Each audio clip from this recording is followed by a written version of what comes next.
What's up, dudes and girls? I'm here again to talk about some miscellaneous thingamajigs in Toontown. Starting off with the Chief Justice, or CJ. We all know that the CJ gives out summons as its reward. So, instead of talking about something like that, we're gonna be talking about something completely miscellaneous.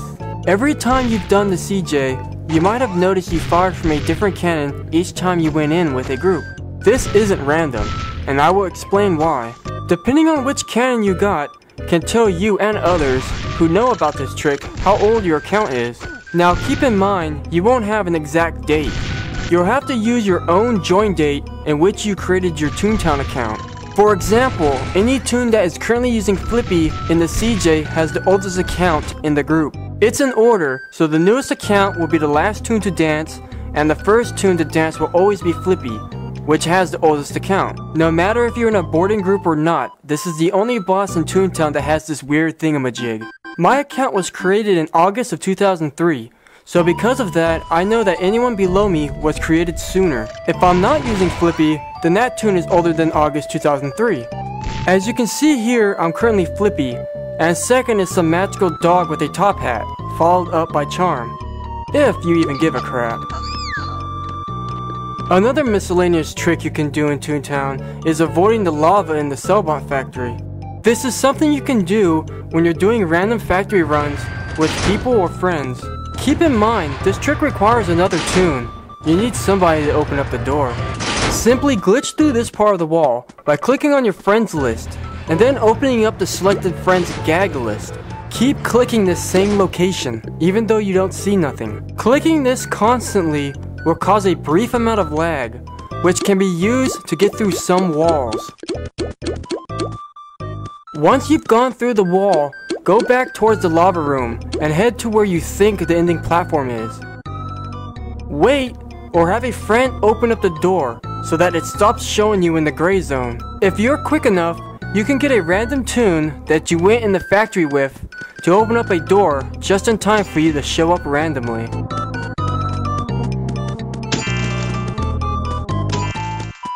At one point in Toontown Test, you could play Chinese checkers on the picnic tables. However, it was removed not long after, for whatever dumb reason Disney could come up with. You were able to play up to 6 toons, head to head in some Chinese checker action. This footage is from Ranger Ryder, and I would recommend checking out his video to find out more about this removed game.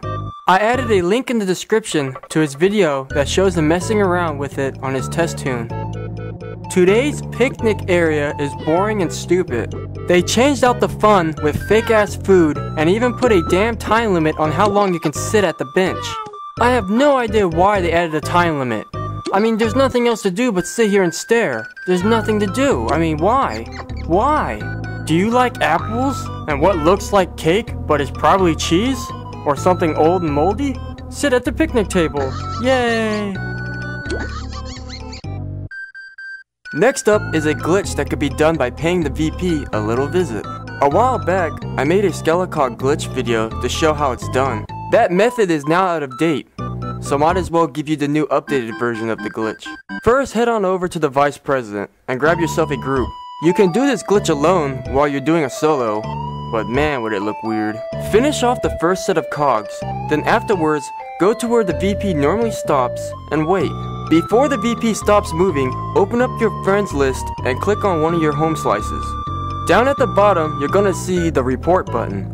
Hit that button and a box will appear, telling you some stuff you don't care much for. Do not close this box until the VP has stopped and the SOS toon is talking. Now you'll find yourself able to move around and everyone else is stuck in place. This means you've done it right so far. Now, where the VP is supposed to be, go ahead and run into him, so you know where he is. You're gonna need to click the SOS chat while running into the VP. If everything goes right, you'll find yourself able to move around freely in battle. But be careful, if the other side does not have 4 toons, and you walk over there, you'll be forced into fighting both sides. Have a blast with this crazy glitch. It makes some people go crazy. With rage, yeah, a lot of toons don't like it, and they get mad. Ignore them. So we all know about them good old SOS cards in the VP, but what about them field office SOS cards? It's kinda odd how the pigs, bears, and monkeys are the field office cards and aren't even in the VP. The only assumption I could think of is it's because these tunes were not out during the time Cellbart headquarters ruled the world. Another strange thing about the field offices is that none of the shopkeepers you save are SOS cards. Instead, they loan out their supposed friend, which most are pretty garbage. None of these field office SOS cards have shops, so all of them are homeless. 0-star SOS cards are some of the hardest cards to find. Toontown Central never seems to have any field offices, and even if you manage to find one, they still have the same chance of giving out a 1-star versus a 0-star card. Your best bet to find them is in Donald's dock, but even there the majority of cards are 1-star. Now let's talk about Emma Patek, or better yet, all the field office tune-ups. Emma tunes for 20 laugh. She's also the first girl tune to be royal blue. Bill Better gives a whole 10 laugh points, and is pretty useless.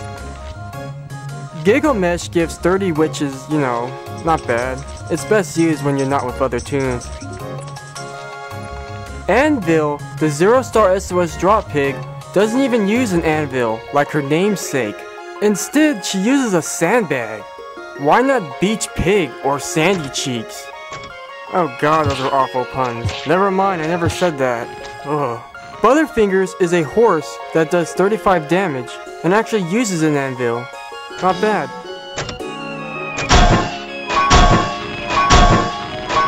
Then we got Kick-Ass JS Bark.